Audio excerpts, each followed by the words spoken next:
Écoutez, bonjour à toutes et à tous. C'est un véritable plaisir de vous retrouver après que j'avais arrêté pendant un an. Je m'étais reposé pour reprendre un nouveau souffle après 6 années de cours et puis songer un peu à quelles vont être les prochaines années et au sujet qui m'intéresse.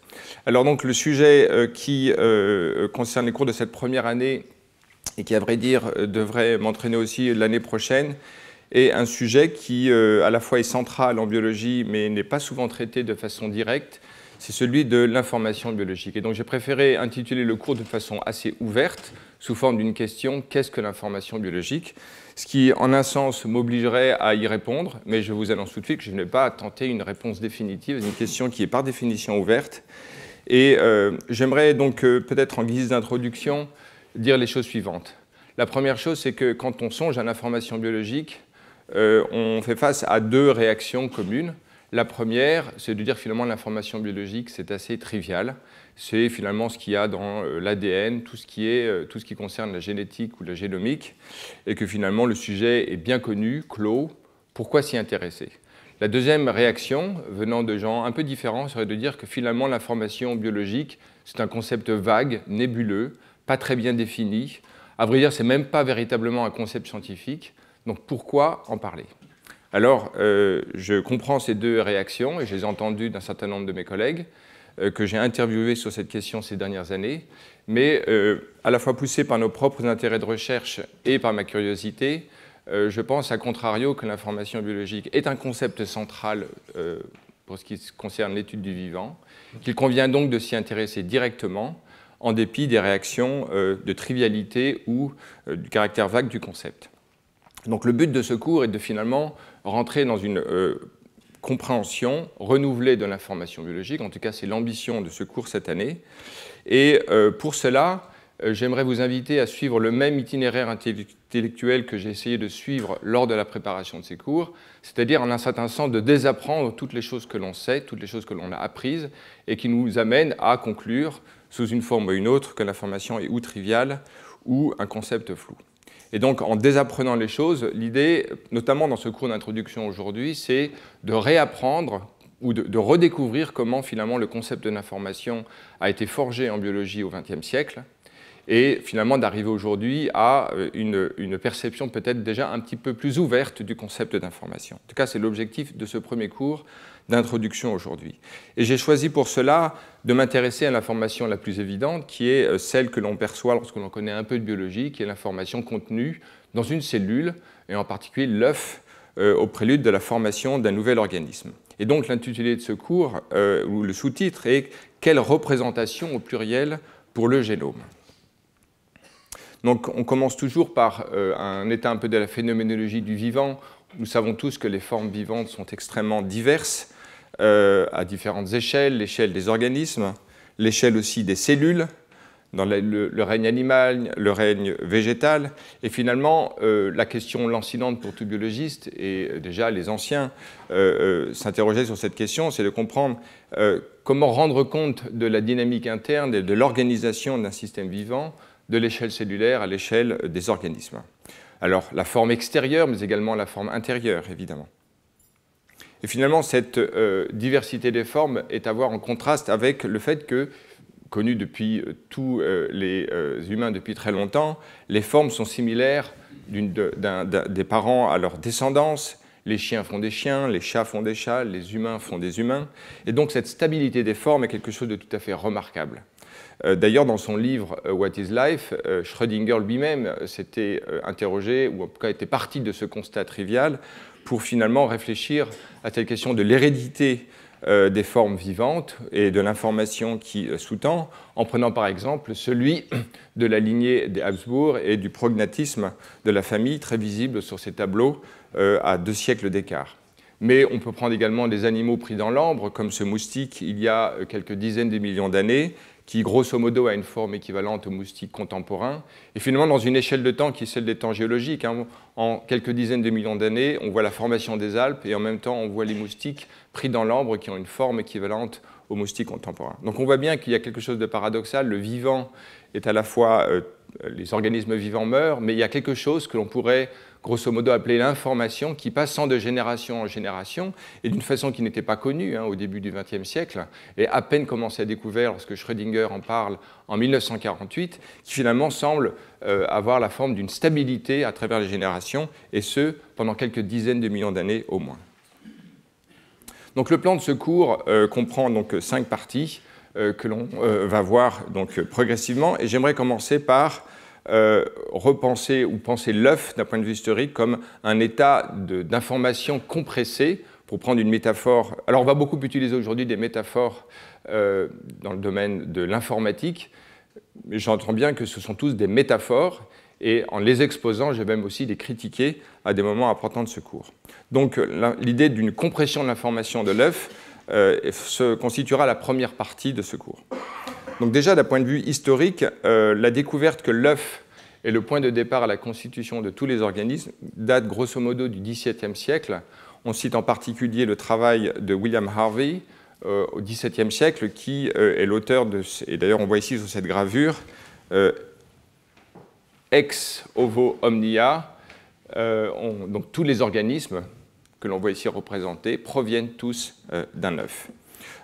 Avec William Harvey, on a une conception du développement qui est dite épigénétique, c'est-à-dire qu'il y a un processus d'élaboration progressive de la forme qui va à rebours et de la génération spontanée et des théories de la préformation. Donc si l'on se représente aujourd'hui la question centrale qui nous intéresse du point de vue de l'information, c'est comment comprendre que cet œuf unique, cette unique cellule est capable de former un état transitoire entre un adulte et un autre adulte qui en sera le point de départ. Dans l'intitulé ou dans le prologue de son livre La logique du vivant, François Jacob cite cette phrase de Diderot qui montre combien effectivement il y a de quoi s'émerveiller devant cet état de fait. Et donc, voyons cela par exemple en nombres, en chiffres, de façon quantitative.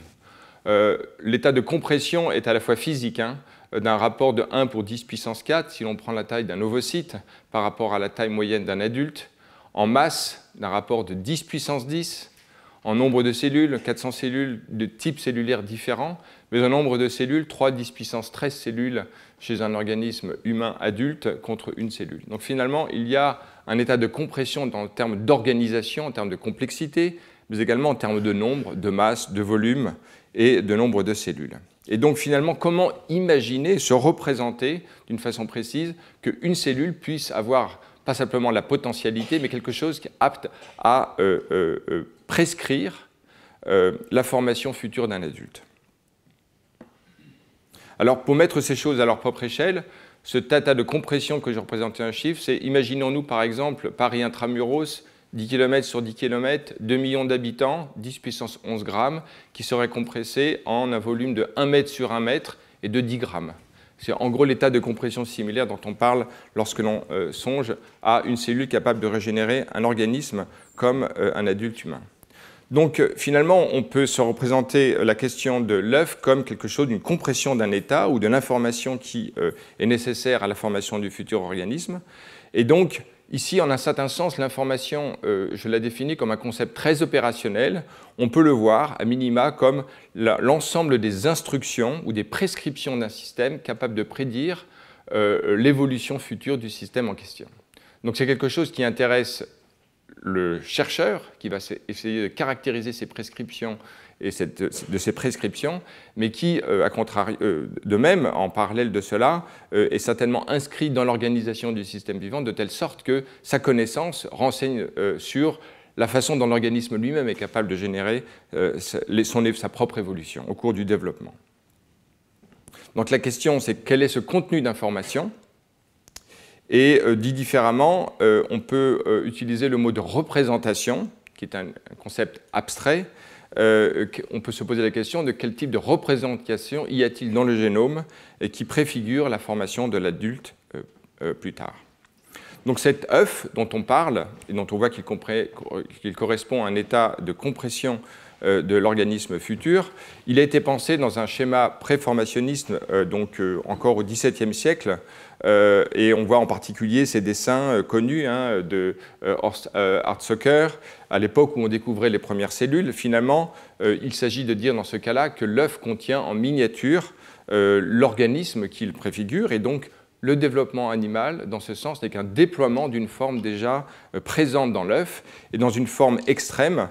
Chez Malebranche, on a la théorie de l'emboîtement des germes qui dit que finalement toutes les formes ont été produites à l'origine et qu'elles ne font que se transmettre et se déployer sans ajout de nouvelles informations. Finalement, dans cette conception-là, il n'y a pas de nouvelles informations, tout est déjà là, il s'agit simplement de le déployer.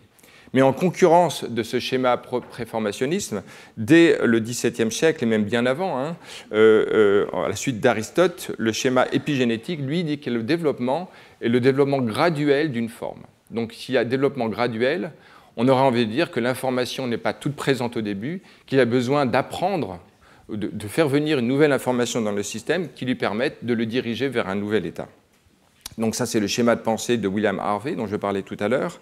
Donc on voit ces deux façons, où toute l'information est présente dans l'organisme, ou alors elle remonte aux origines, ou alors l'information n'est qu'une potentialité, où même le système apprendra en recevant une information de son environnement. Alors à partir de ce schéma-là, il y a aussi deux façons de penser le rôle ou l'organisation, la transmission des caractères d'une génération à l'autre, par l'intermédiaire de cette cellule qui est la cellule germinale. Le premier, en fait, est un schéma de pangénèse qui est directement associé aux schémas matérialistes qui se sont développés au XVIIIe siècle. On voit par exemple chez Maupertuis, comme Buffon, qui tous les deux utilisent le concept de particules pour les uns ou de molécules organiques pour l'autre, qui correspondent à une vision matérialiste du développement de l'organisme, mais qui sont en fait transmis directement du soma, du corps de l'adulte, transmis à la cellule œuf, et qui après donc, préfigureront le développement de l'organisme suivant. Alors on retrouve cette façon de penser chez d'autres penseurs matérialistes comme Lamarck au début du XIXe siècle, comme Darwin qui parle de gémules, de Vries, etc. Donc il y a une grande tradition biologique qui consiste à parler de pangénèse et donc de transmission de particules directement de l'un à l'autre. De sorte que l'information est directement transmise de l'adulte sous forme de particules par l'intermédiaire de l'œuf. Mais comme on le sait bien, ce schéma est en fait faux. Weissmann développe le concept de barrière, qu'on appelle maintenant la barrière de Weissmann, qui en fait aussi connue sous la forme de théorie du plasme germinal, selon lequel finalement c'est la lignée germinale qui certes est capable de produire un soma, mais qui, après fécondation, est capable de produire d'autres cellules de lignée germinale qui se transmettent de génération en génération. Et finalement, il y a donc ce schéma est complètement différent parce que évidemment les caractères sont transmis finalement de lignée germinale en lignée germinale après fécondation. Et donc l'information qui nous intéresse est à comprendre dans cette succession d'états de la lignée germinale. Alors après avoir exposé donc cette vision du développement et de l'œuf et son statut comme contenant une information qui restera à caractériser, il est important aussi de se replonger dans l'histoire les visions scientifiques qui ont amené à penser de façon déterministe sur le vivant. Donc, dans un schéma très ancien hérité d'Aristote, il y avait un schéma de causalité, de cause formelle, de cause finale, de cause efficiente, etc. À partir du XVIIe siècle et de Descartes en particulier, on enlève complètement en fait, ce schéma de causalité pour ne retenir qu'une seule forme de causalité, la causalité efficiente. Cette causalité efficiente, c'est le concept moderne de causalité qu'on utilise lorsque l'on fait des sciences, et l'on voit par exemple chez Descartes, dans le discours de la méthode et le traité de l'homme, des phrases qui nous renseignent directement sur cette vision de l'organisme comme une machine, comme une espèce d'automate régie par les lois de la physique de façon déterministe. Et donc, je vais lire cette phrase. « Ces fonctions suivent toutes naturellement en cette machine de la seule disposition de ses organes, ni plus ni moins que font les mouvements d'une horloge ou un autre automate de celle de ses contrepoids et de ses roues, en sorte qu'il ne faut point à leur occasion concevoir en elles aucune autre âme végétative, référence à Aristote, ni sensitive, ni aucun autre principe de mouvement et de vie que son sang et ses esprits agités par la chaleur de feu qui brûle continuellement dans son cœur et qui n'est point d'autre nature que tous les feux qui sont dans les corps inanimés. » Donc finalement, avec Descartes, un être vivant, c'est une machine, certes un peu plus complexe, et qui est régie par des lois déterministes. L'origine du mouvement est la chaleur, dit dans plusieurs passages, ou un autre texte ici des principes de la philosophie. Je ne reconnais aucune différence entre les machines que font les artisans et les divers corps que la nature seule compose, il est certain que toutes les règles des mécaniques appartiennent à la physique, en sorte que toutes les choses qui sont artificielles sont avec cela naturelles. Car, par exemple, lorsqu'une montre marque les heures par le moyen de roues dont elle est faite, cela ne lui est pas moins naturel qu'il est à un arbre de produire ses fruits. Donc finalement, cette façon de penser l'organisme comme une machine, sur laquelle on reviendra, est très ancienne. Un autre point important, c'est de voir cette vision aussi très rationaliste et du déterminisme qui est important lorsqu'on parle d'information. Si on connaissait bien quelles sont toutes les parties de la semence, de quelle espèce d'animal en particulier, donc ces parties pourraient être par exemple le génome, par exemple de l'homme, on pourrait déduire de seul à seul, par des raisons entièrement mathématiques et certaines, toute la figure et conformation de chacun de ces membres. C'est-à-dire qu'on pourrait prédire à partir de l'organisation de l'œuf, si on avait une connaissance totale, le futur de l'évolution de cet organisme. Alors, cette vision de l'animal-machine a eu une postérité importante au XVIIIe siècle. Vous connaissez toute l'histoire du canard automate de Vaucanson, le canard digérateur, dont voici une image, et qui montre à quel point en fait, cette nouvelle façon de penser a marqué les esprits et en fait, a perduré au XVIIIe siècle, siècle des scientifiques matérialistes, comme on l'a vu tout à l'heure. Plus loin même, cela est étendu à la conception de l'homme, en disant finalement que même l'esprit n'est pas une substance à part, ce que disait Descartes, mais en fait que le cerveau, grosso modo, c'est une machine sophistiquée. On dirait aujourd'hui qu'il fonctionne comme un ordinateur. Donc cette façon de penser l'homme et même le fonctionnement de son cerveau repose en fait à des schémas de pensée qui se sont développés grosso modo au XVIIIe siècle concernant le fonctionnement du cerveau et de l'esprit. Avec donc Lamétrie dans son livre L'homme-machine, qui est une référence directe en fait à l'animal-machine de Descartes. Alors, ayant vu donc rapidement ces notions historiques, on voit bien ici que la question de la compression de l'état correspondant à l'œuf maintenant appelle aussi une compréhension de cette décompression de l'état. Alors on dirait aujourd'hui un algorithme de décompression finalement, rien n'est perdu finalement. Lorsqu'on comprime une image, rien n'est perdu, on peut reconstituer l'image à partir d'une version simplifiée de sa description. Et finalement la grande question, reformulée différemment, de dire y existe-t-il un algorithme de décompression, quelque chose qui, de façon métaphorique, ressemble à un algorithme de décompression, et quel est cet état en état de petite dimension qui correspond à cet état comprimé de l'information qui prescrit l'évolution de l'organisme suivant. Donc, en deuxième partie, j'aimerais maintenant revoir quelques notions historiques qui nous amènent à nous rappeler comment nous en sommes venus à découvrir que le génome était en fait le porteur des déterminismes du développement ou de l'information du développement animal. Alors pour cela, rappelons-nous rapidement aussi les grands concepts historiques de la théorie cellulaire. Donc Théodore Schwann en 1839 définit donc la cellule comme l'unité fondamentale du vivant. Rudolf Virchow, donc tout ça ce sont des scientifiques de la Prusse, définit le concept omnis cellula et cellula en référence évidemment à Harvey, mais maintenant en disant que toute cellule naît d'une autre cellule.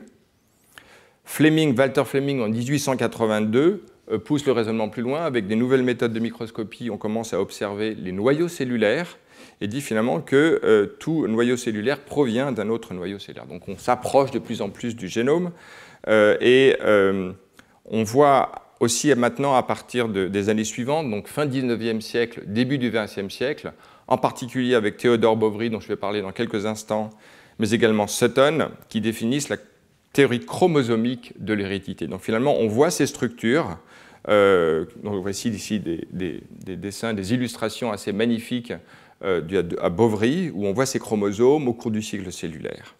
Et donc, on va voir maintenant des expériences assez remarquables de Théodore Boveri réalisées au début du XXe siècle, dans les années 1900, et qui l'ont amené finalement à conclure que ces structures que l'on voit au microscope contiennent une information capable de déterminer la morphologie d'un embryon.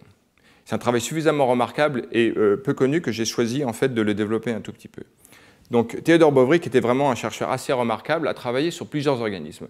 L'un d'eux est en fait Ascaris, qui est un nématode de très grande dimension, une espèce de parasite, qui ressemble grosso modo à Caenorhabditis elegans.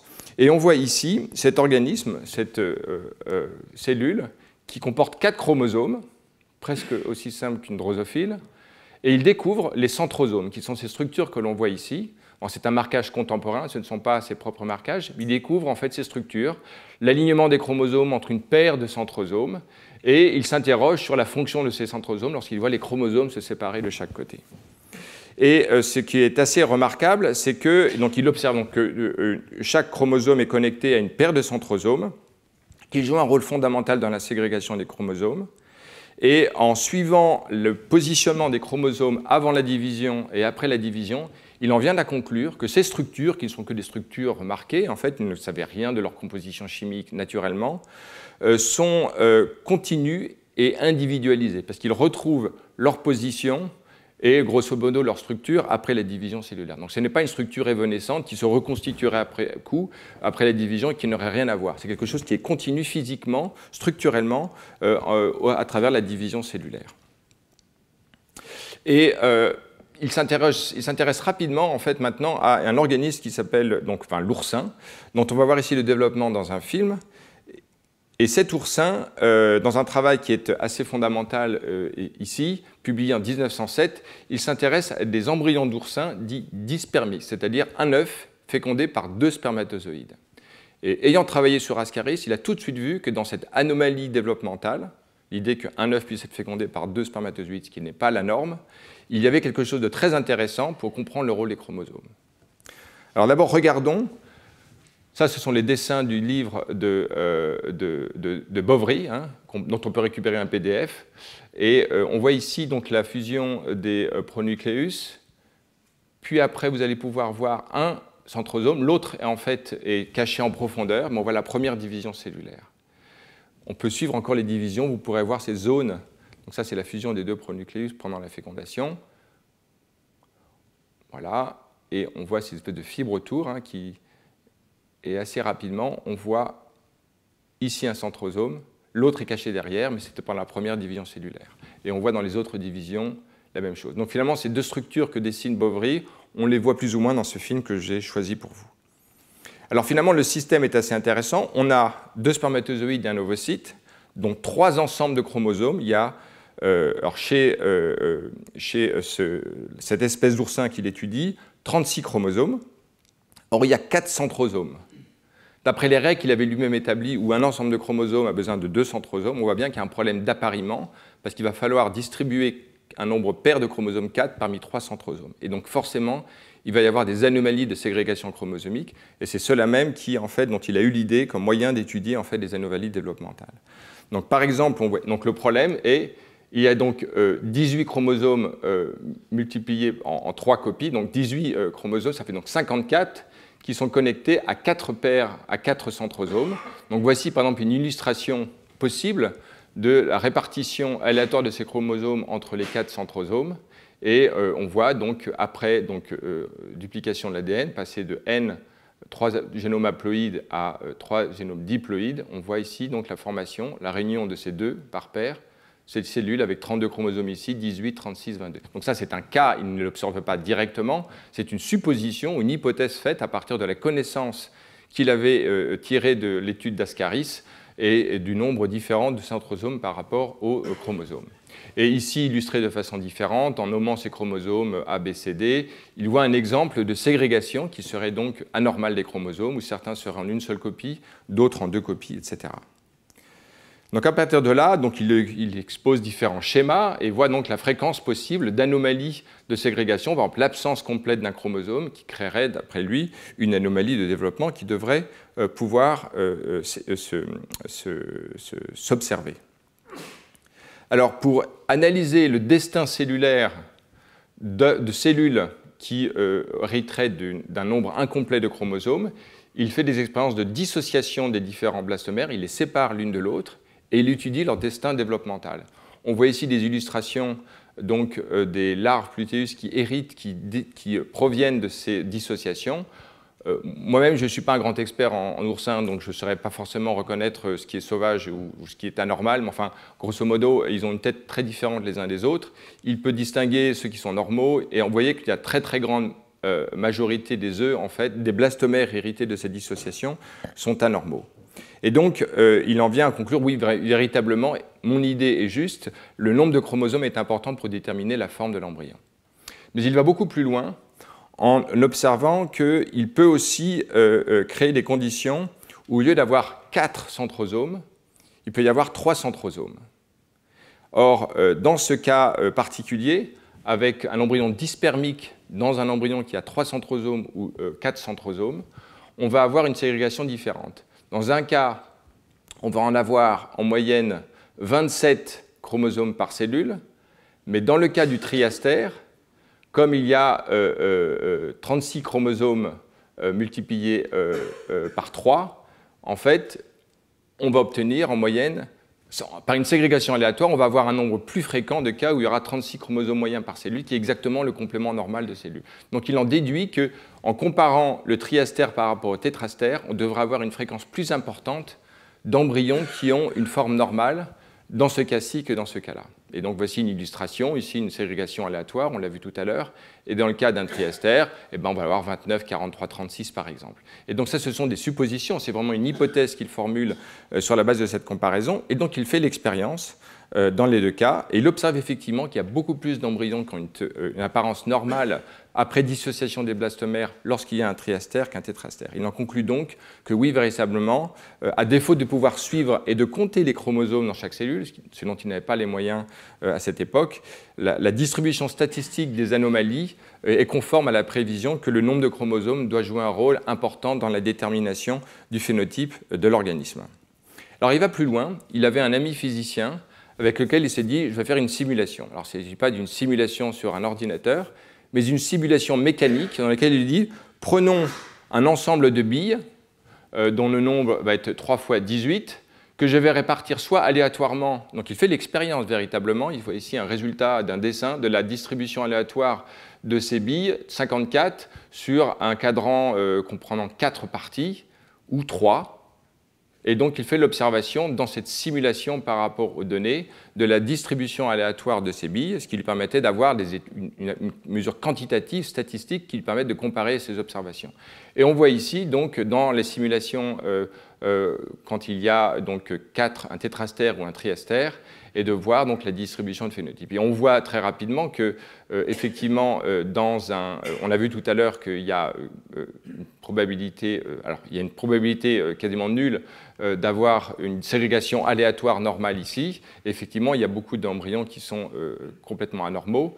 Dans le cas du tristère, on voit ici une fraction beaucoup plus importante dans les simulations qui est normale, comme on observe un nombre beaucoup plus important d'embryons normaux. Donc finalement, ici, ce n'est pas simplement la conclusion qui m'a intéressé, c'est aussi la méthode de voir combien il a formulé une hypothèse sur la base de certaines observations, combien il a pu faire des mesures statistiques, et donc d'en conclure, à défaut de pouvoir suivre exactement le karyotype dans chaque cellule, dans chaque embryon, d'en conclure de façon assez confiante que les chromosomes sont les porteurs d'une information déterminante pour le développement de l'organisme. Là, nous sommes en 1907, donc il y a un certain nombre d'années. Ces travaux, en fait, ont été en partie oubliés, peu connus, mais ils sont la première démonstration ou établissement de ce qu'on appellerait aujourd'hui un mapping du génotype sur le phénotype, au sens où il peut vraiment relier un phénotype observé à une ségrégation chromosomique. Alors, ce genre d'expériences de ségrégation chromosomique et d'anomalie développementale, c'est des expériences qui ont été refaites de façon propre et définitive que, par exemple, par Eric Wieschaus au début des années 80, lorsqu'il est arrivé à Princeton, en utilisant des aneuploïdies et en observant directement connu, bien défini cette fois-ci, observable, enfin en tout cas caractérisé, et en observant l'anomalie développementale au cours de la gastrulation chez l'embryon drosophile. Donc là, on a véritablement un exemple, mais ces expériences ont été faites beaucoup plus tard. Alors maintenant, je voudrais en venir au cœur de ce dont je voudrais vous parler aujourd'hui, c'est de venir par étapes sur le type de métaphores qui ont été utilisées pour se représenter le génome et de voir en quoi ces métaphores, comment elles ont évolué, et comment on peut maintenant en voir aussi certaines limites. Donc ces métaphores sont au nombre de 5 Nous allons passer plus ou moins rapidement sur certaines d'entre elles, le concept de blueprint, de code script, de programme, de recette ou même de modèle génératif. Alors, l'idée de blueprint, en fait, traîne aussi beaucoup dans la pensée commune, dans certains livres. C'est une métaphore assez utile qui est assez liée à un concept finalement préformationniste, au sens où on dirait qu'il existe un plan présent dans l'ADN qui préfigure de façon miniaturisée et très déterministe et de façon très isomorphe au résultat final la structure de l'organisme plus tard. Elle spécifie la taille, la forme, la liste des composants d'une façon précise et de façon déterministe dans un schéma qui est très hérité de ce que l'on a vu, donc de Descartes et de l'idée de machine. Alors ce concept de blueprint en fait est complètement incorrect dans la mesure où non seulement il n'y a pas d'isomorphisme entre l'ADN et puis le résultat final, mais même en plus, il n'y a aucune description dans ce type de métaphore de les moyens par lesquels finalement cette information, ce plan serait utilisé pour construire l'adulte. Donc c'est quelque chose qu'il faut absolument proscrire et on ne va pas passer plus de temps là-dessus. J'aimerais m'arrêter un peu plus sur le modèle du code script, alors qui a été forgé en particulier, je crois le premier à avoir l'utilisé, c'est Schrödinger dans son livre What is Life. Il faut voir quand même que de très très grands esprits, je vais parler de Schrödinger, je vais parler après de John von Neumann, ce ne sont pas des gens qui ont eu des contributions mineures en physique et en mathématiques, des gens parmi les plus grands esprits du XXe siècle se sont intéressés à cette question et je vais énoncer en fait le type de métaphores qu'ils ont utilisées, toutes des métaphores héritées de l'informatique. Donc dans What is Life, Schrödinger en particulier s'intéresse finalement à cet état particulier de l'œuf qui l'interroge. On voit ici this whole four-dimensional pattern, donc il parle du développement, known to be determined by the structure of that one cell, the fertilized egg, dont on a parlé. Et après, de ces chromosomes, it is these chromosomes that contain in some kind of code script the entire pattern of the individual's future development and of its functioning in the mature state. Every complete set of chromosomes contains the full code. Donc c'est la façon dont en 1948, on pouvait se penser la façon dont les chromosomes, dont on a vu le rôle déterminant justement, prescrivaient en fait la construction de l'organisme final. On voit aussi un langage qui est très rationaliste et déterministe. On voit ici finalement dit différemment ce que Descartes disait dans l'extrait que je montrais tout à l'heure, cette idée que l'on pourrait prédire, si l'on avait toute la connaissance de l'état de cet œuf, le futur du développement. Il dit « In calling the structure of the chromosome fibers a code script, we mean that all penetrating mind, once conceived by Laplace, to which every causal connection lay immediately open, could tell from the structure whether the egg would develop under suitable conditions into a black cock or into a speckled hen, into a flower or a maize plant, a rhododendron, or a mouse or a woman. » Donc finalement, on pourrait avoir une connaissance, on pourrait prédire le développement futur de l'organisme à partir de la connaissance exacte de ce code script. Alors, Schrödinger, dans son livre, s'intéresse en particulier à la question de cette stabilité de l'information dont j'ai parlé et le fait que finalement combien d'atomes seraient présents dans une prescription de cette information et étant donné et finalement comment se représenter ce code. Alors, il en vient à conclure que finalement peu d'atomes, par leur interaction combinatoire, pourraient générer une grande multiplicité d'états possibles. Et par exemple, il donne l'exemple du code Morse pour montrer combien, avec peu, on peut produire une grande diversité combinatoire. Donc finalement, il dit qu'il n'y aurait pas besoin de beaucoup d'atomes pour générer cette grande complexité. Mais finalement, le problème connexe devient que s'il y a peu d'atomes, et en pensant finalement le problème de la fidélité de l'information qu'il avait introduit plus tôt, on a une espèce d'énigme, c'est-à-dire comment penser une fiabilité de l'information et des formes générées s'il y a peu d'atomes pour l'encoder de façon combinatoire, sachant que la précision de la mesure, c'est en 1 sur la racine carrée de n étant le nombre de particules. Donc on aurait véritablement un problème de précision s'il y avait peu d'atomes pour encoder cette forme. Ça, c'est l'un des problèmes centraux de Schrödinger, et donc c'est dans ce contexte-là qu'il en vient à proposer l'idée d'un cristal apériodique qui serait une façon finalement de stabiliser cette information avec peu d'atomes. Alors cette anticipation qu'on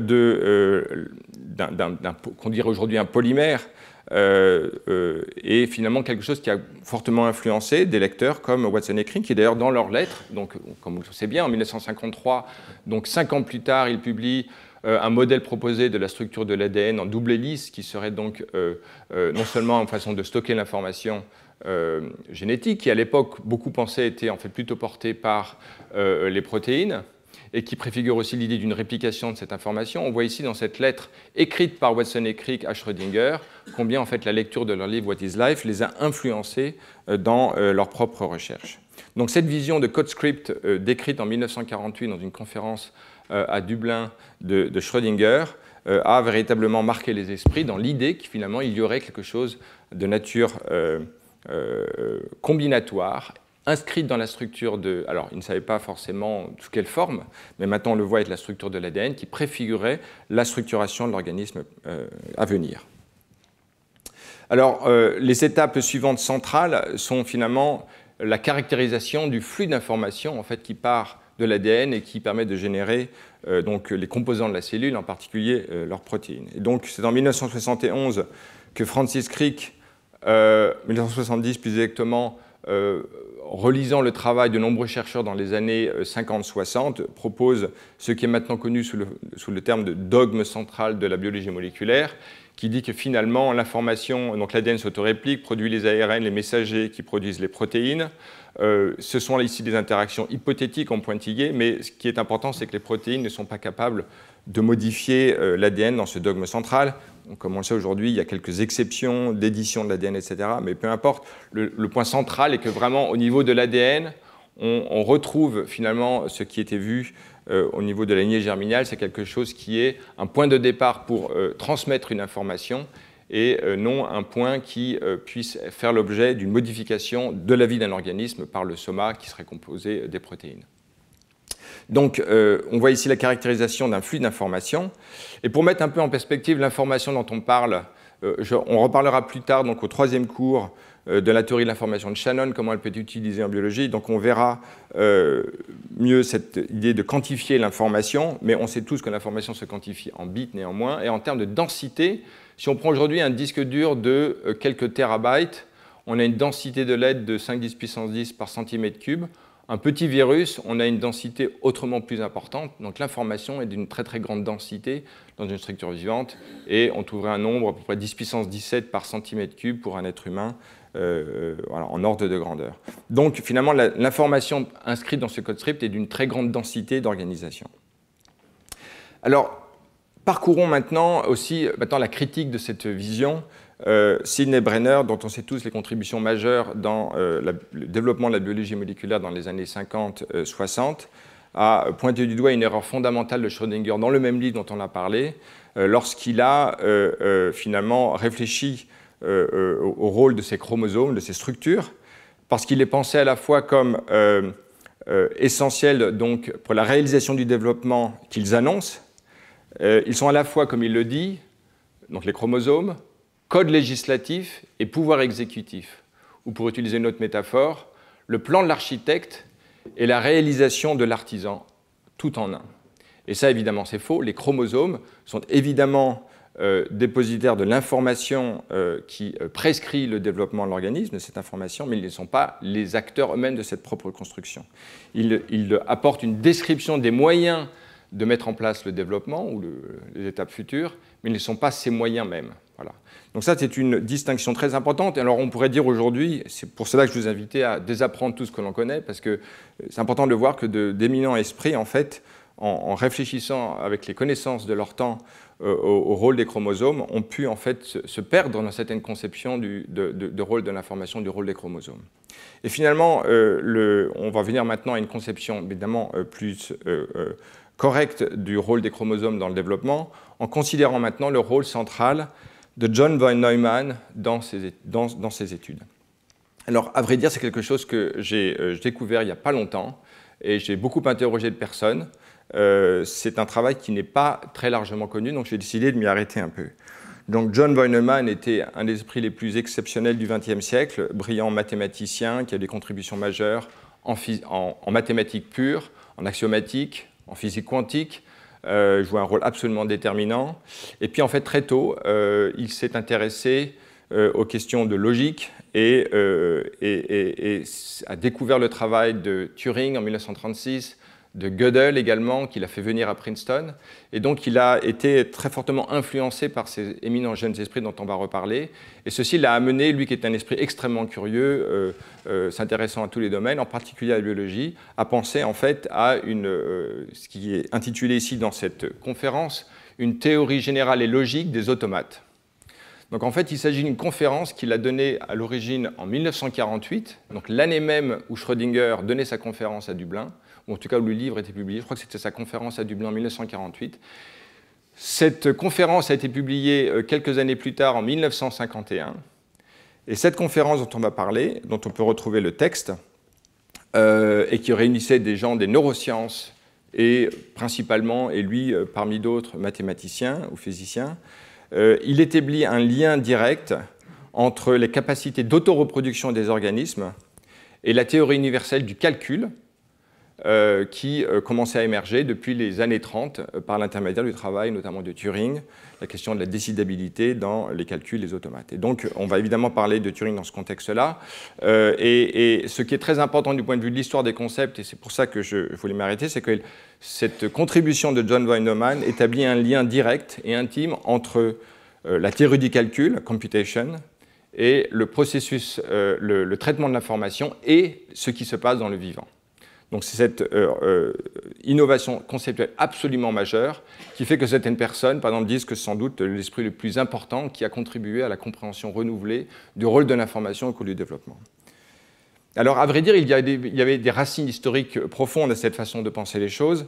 On peut penser bien sûr à Pascal, mais de façon peut-être plus précise, on peut voir ici cette contribution de John von Neumann comme une espèce de résultat, la confluence de deux traditions philosophiques qui sont celles dont j'ai déjà parlé, le déterminisme des machines forgé en particulier par Descartes au XVIIe siècle et réapproprié par les penseurs matérialistes du XVIIIe siècle, mais également la pensée logique et rationaliste, dont un brillant exemple est Leibniz, donc à la fin du XVIIe siècle, qui, dans sa machine, le calculus ratiocinator, utilise ce langage formel qu'il appelait la characteristica universalis, qui est une espèce de langage formel qui permet, en fait, sur ces machines, de décider si une proposition est vraie ou fausse en utilisant des règles formelles rationnelles et de calcul.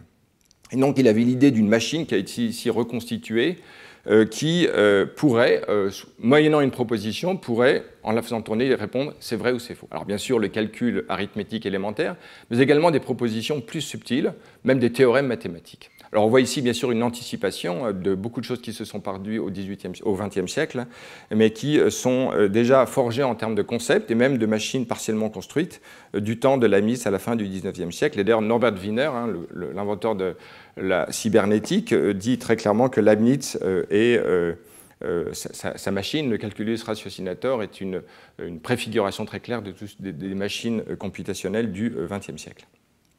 Alors, voilà, donc cette confluence de ces deux façons de penser, logique formelle, et puis le mécanisme hérité de Descartes, entre autres.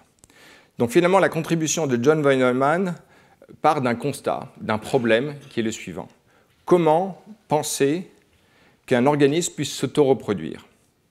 Dans son texte, il explique que finalement, une machine, un automate, une machine artificielle, on s'attend à ce qu'il y ait une dégénérescence de complexité de la machine parent à la machine produite. Pensons à une usine, une machine qui produit des ordinateurs sera dans son ensemble plus complexe que les machines qu'elle produira, parce qu'elle contiendra non seulement les composants, le plan de construction, les plans de contrôle, les individus pour les réaliser, et donc la machine dans son entier, l'usine, a une complexité plus importante que celle qu'elle produit en aval. Et donc, on s'attend à une dégénérescence de complexité. Or, ce n'est évidemment pas ce que l'on observe dans le vivant, où la complexité non seulement est maintenue d'une cellule à sa descendante, d'un organisme à sa descendance, mais même parfois cette complexité s'accroît dans une perspective d'un temps plus long, celui de l'évolution. Donc finalement, John von Neumann a eu la perspicacité de s'intéresser à ce problème de non-dégénérescence de la complexité et d'en faire un sujet d'étude et de comprendre finalement, de s'interroger comment comprendre le maintien de cette complexité. Et c'est ça qui va l'amener à une représentation logique tout à fait renouvelée et déterminante, donc comme on va voir tout à l'heure, par cette théorie des automates.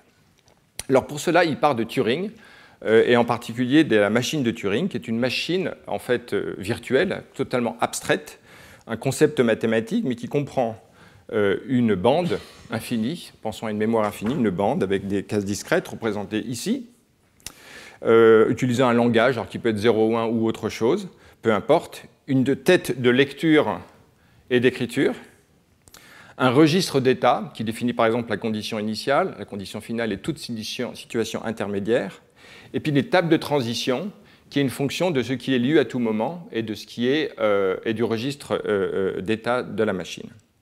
Donc moyennant cette machine, Alan Turing donc, énonce un certain nombre de possibilités. Étant donné une séquence donnée dans une telle machine, la machine va pouvoir opérer des calculs. Et donc Turing, dans son article de 1936, s'intéresse à la question de la décidabilité. Mais ici, le point important que von Neumann retient pour cette réflexion, c'est de dire finalement, cet automate va être capable de former une nouvelle séquence s'il est possible de spécifier une longueur finie de bande, une instruction, comme on pourrait le dire, qui, lorsqu'on l'introduit dans la machine, est capable de générer, par une écriture, une nouvelle séquence sur cette bande. Donc cette bande sera donc appelée une instruction, si l'on veut, et il s'intéresse maintenant à des machines de Turing qui ont cette caractéristique qu'elles seraient universelles, au sens où elles pourraient simuler toutes les autres machines de Turing possibles. Parce qu'on peut imaginer une machine de Turing qui fasse une multiplication, moyennant une bande, une autre qui ferait une addition, une autre qui ferait toutes les opérations arithmétiques, plus toutes les autres. Mais finalement, peut-on penser une machine universelle qui est capable de simuler toutes les autres machines possibles? Et c'est cette caractéristique qui interroge énormément von Neumann, parce que finalement, on pourrait se dire, est-il possible de construire une telle machine universelle? Et en raison du problème de la dégénérescence de complexité qui l'intéresse, il dit, finalement, intuitivement, on aurait envie de dire que non, parce que comment penser une machine capable de simuler une machine qui aurait elle-même une complexité plus importante qu'elle, par exemple, ou au moins aussi complexe qu'elle. Et c'est cette difficulté qui l'amène à conclure que finalement, la machine de Turing est une bonne façon de penser cette question de la non-dégénérescence de la complexité qu'on obtient dans le vivant. Il en fait un outil essentiel pour penser, pour résoudre cette énigme du vivant où la complexité se maintient, alors qu'on aurait envie de penser intuitivement qu'une machine ne peut pas simuler une machine plus complexe qu'elle, ou au moins aussi complexe qu'elle. Donc voyons ici maintenant ce que von Neumann propose, et qui est le point central. Donc il dit finalement les deux caractères essentiels de cet automate autoréplicatif, c'est qu'il aura besoin, donc, bien sûr, de copier la machine elle-même, de la réaliser, d'en faire une copie structurée, physique. Il aura besoin aussi de copier l'instruction qui permet à la machine de Turing de faire ce travail. Et donc il va considérer différents automates. Le premier automate A, d'accord, et si on lui fournit une description d'un autre automate, est capable de le construire directement. Le deuxième automate B, en fait, est capable de copier l'information qui va, en entrée de l'automate A, lui permettre de construire. Il va copier cette information ici. C'est donc un reproducteur de l'information, ou un réplicateur de l'information. Il faut également une unité de contrôle C qui permette à la machine A, ou contrôle la possibilité qu'a la machine A de construire, à B de reproduire, et qui contrôle les différentes opérations. On dénote maintenant D, l'automate composé de l'automate A, l'automate B, ainsi que l'unité de contrôle. Cet automate D construit ainsi a besoin d'une information ID pour être reproduite par l'intermédiaire de A et de B. Et donc on a ici, dans l'assemblage de A, B, C et D, ainsi que de l'information ID, une machine qui est donc auto-reproductive. L'élément central, c'est, vous voyez, de penser la duplication de l'information qui est utilisée dans la machine de Turing pour se réaliser elle-même. Alors ce sont des choses qui pour nous sont évidemment bien connues parce qu'on connaît toute la biologie, mais à l'époque c'était un tournant conceptuel majeur Personne n'avait pensé comme cela avant lui. Il le fait en 1948, à l'époque où on a vu Schrödinger à la fois énoncer des choses tout à fait justes et pertinentes, mais également se fourvoyer dans la conception du rôle des chromosomes. Alors voyons, d'ailleurs, très conscient de l'importance qu'a ce modèle hérité donc, des machines universelles de Turing pour penser un automate autoreproductible, en fait, il met directement un lien avec la biologie. L'instruction ID is roughly affecting the functions of genes. The copying mechanism B performs a fundamental act of reproduction, the duplication of the genetic material. How arbitrary alteration of the system E, and in particular ID, can exhibit certain typical traits which appear in connection with mutation. Donc c'est quelqu'un qui a évidemment tout de suite compris ces liens. Mais ce que je voudrais vous montrer maintenant à droite, c'est l'écart de date qu'il y a entre cette conception logique de la machine autoreproductible, l'automate autoreproductible, et la découverte des moyens d'instanciation de ces fonctions en biologie dans les années qui ont suivi. Donc, en 1948, von Neumann fait cette proposition. La découverte donc, de la structure de l'ADN, on l'a vu, c'est en 1953, quelques années après. L'automate autoreproducteur, finalement, une version minimale, c'est de dire, qui construit, c'est donc la découverte de la transcription en 1961, formation des nouveaux ARN, du codon aussi en 1961, de la traduction dans les années 50, et puis de tous les autres mécanismes. Donc finalement, il y a une bonne dizaine d'années entre la proposition initiale et puis la découverte des mécanismes biologiques sous-jacents. La duplication de l'ADN en 1956, le rôle des topoisomérases, etc. Le concept de contrôle de A et B, comme on va le voir, le concept de régulation génétique, 1961, tous les mécanismes de transduction du signal dans les années 70-80. L'idée donc de cette machine universelle de Turing, qui est l'agrégat de A, B, C et D, finalement c'est toute la machinerie cellulaire en excluant l'ADN, et avec l'ADN, donc c'est toute la cellule. Donc on voit bien qu'il y a eu une anticipation très précoce de la logique propre à une machine autoreproductible en 1948 avec John von Neumann. Alors ici, je voudrais m'arrêter un instant pour aussi repenser un peu le rôle de cette information ID. Donc, tout le monde a en tête l'idée qu'il s'agirait ici de l'ADN. Mais finalement, est-ce que l'ADN est le tout de l'information nécessaire pour produire une cellule? Voilà une question fondamentale. On y reviendra plus tard dans un cours. Mais finalement, si jamais la cellule était intégralement dite auto-organisée, c'est-à-dire que la donnée de sa composition chimique était suffisante pour qu'elle se réassemble d'elle-même, alors on sera en droit de penser que finalement l'information qui code pour ces composants, donc les composants que sont les protéines en premier lieu, mais également les molécules produites par l'action enzymatique de nombre de ces protéines, donc le métabolisme des sucres, les lipides, etc., la cellule pourrait se reconstituer à partir de ce composant chimique. Or, finalement, dans une expérience de pensée dont je reparlerai plus tard, au 5e cours, si l'on prend une cellule plus simple, une bactérie, que l'on lise pour simplement en extraire la composition chimique, en détruisant les structures, mais en préservant la nature des molécules, en préservant même l'ADN, le polymère d'ADN, cet homogénat chimique complet de la cellule, avec toute la physique non altérée, ne donnerait pas naissance à une nouvelle cellule auto-organisée d'elle-même, parce qu'il y a besoin de structures qui soient un peu des templates ou des points de réassemblage de structures. Une cellule dont on enlèverait toute structure, par exemple la membrane comprenant certaines protéines, ne se reformerait pas d'elle-même. Elle a besoin d'hériter d'une cellule elle-même.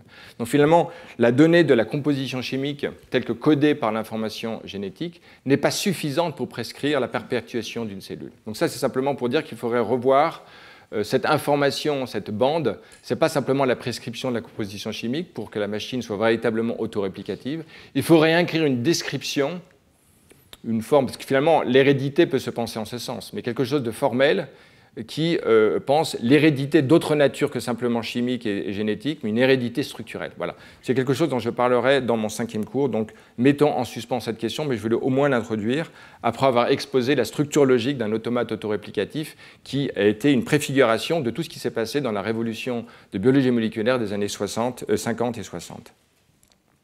Voilà, donc finalement, comme je disais, une hérédité structurelle qu'il faudrait penser pour avoir une compréhension complète de cet automate autoréplicatif. Alors, qu'est-ce qui, de facto, dans une cellule, se comporte comme un blueprint ou un code script précis? C'est véritablement, effectivement, la séquence codante de l'ADN des protéines. Vu que là, moyennant la connaissance du code, on peut directement, de façon isomorphe, coller, relier la description de la séquence d'ADN et la séquence de la protéine qui en résultera. Mais ce qui n'est pas propre à un blueprint ou un code script, c'est les moyens de contrôle de l'exécution de ce code, qui correspond à l'automate C dans l'automate de la structure C dans l'automate de von Neumann. Et donc c'est toute cette question des moyens de contrôle de l'exécution du code qui devient un sujet central d'intérêt maintenant. Alors justement, nous en venons à la troisième métaphore, une troisième métaphore très féconde, et sur laquelle j'aimerais m'arrêter maintenant, qui est de penser le génome comme un programme. Alors cette notion de programme a été formulée, proposée de façon séparée, la même année, par deux groupes de personnes. Tout d'abord, Jacob et Monod, dans leur article, un peu une revue de leur travail sur le phage lambda et l'opéron lactose, et de l'autre, Ernst Mayr, en 1961, dans un article où il réfléchit sur la causalité en biologie. Donc un article plus de philosophie des sciences, on va dire. Alors commençons par la conception du programme et pourquoi en fait Ernst Mayr, qui était un éminent ornithologue, taxonomiste, l'un des acteurs de la théorie synthétique de l'évolution, qui est un grand penseur et qui s'intéresse ici finalement à deux grands champs de la biologie, ce qu'on appelle la biologie fonctionnelle, qui est typiquement s'intéresse au comment des choses, qui utilise une approche réductionniste et qui essaie de comprendre des fonctions émergentes à partir des composants de moléculaires ou cellulaires d'une cellule ou d'un organisme. Et puis la biologie de l'évolution qui s'intéresse non pas aux causes proximales, mais aux causes ultimes, au comment des choses, ou dit de façon différente, qui s'intéresse à la causalité, à la finalité interne des structures vivantes, ce en vue de quoi elles fonctionnent, non pas une causalité, une finalité extérieure, transcendantale ou autre, une propension à se diriger vers un but de survie, de reproduction par exemple, ou même de fonction physiologique. Pensez à une bactérie qui remonte un gradient de glucose, elle est véritablement structurée de l'intérieur en fonction d'une finalité qui est de reconnaître les gradients de molécules.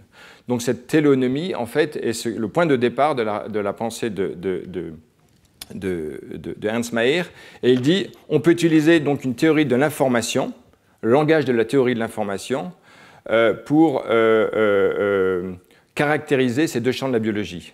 Le biologiste fonctionnel s'intéresse aux aspects du décodage du programme d'information contenu dans l'ADN du zygote. Le biologiste de l'évolution, d'un autre par ailleurs, s'intéresse à l'histoire de ces codes d'information et aux lois qui contrôlent leur changement de génération en génération. Donc finalement, on voit ici la définition d'un programme comme façon de penser la télonomie en biologie. Mais on voit bien très clairement l'idée d'un langage emprunté à la théorie de l'information. Alors, en même temps qu'il propose ce nom très fermé de programme, avec toute la métaphore du langage informatique, qui était très développée à cette époque, bien sûr, même si les machines n'étaient pas puissantes, on utilisait les ordinateurs déjà, il dit, une caractéristique de ce code génétique, c'est qu'il n'est pas simplement rigide, comme on pense une machine, dans laquelle le code est écrit et inamovible. Ces phénomènes tels que l'apprentissage, la mémoire, la régénération, que l'on observe dans le vivant, indiquent que ce programme est un caractère relativement ouvert ou flexible, on dirait. Ces codes, par conséquent, dans une certaine mesure, sont spécifiques, mais d'un autre point de vue, ils spécifient plutôt des normes réactives, des capacités générales ou des potentialités, plutôt qu'une prescription précise dans le détail.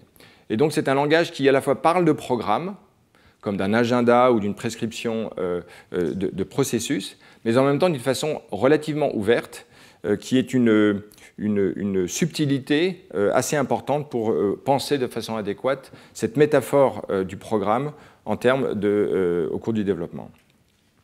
Alors les autres personnes donc, qui contribuent qui parlent de programme sont évidemment Jacob et Monod, dans ce travail de revue publié en 1961 où ils travaillent sur l'opéron lactose et le phage lambda comme paradigme pour penser la régulation de la synthèse protéique. Donc il s'agit ici de régulation génétique chez les bactéries et leur découverte principale a été d'identifier en parallèle des gènes structuraux, des protéines nécessaires pour la structure d'une cellule, de gènes dits régulateurs. Alors, gène, dans le langage de Jacob et Monod, ce n'était pas une séquence codante, comme on le dirait aujourd'hui, mais une séquence d'ADN qui prescrit en fait une fonction particulière.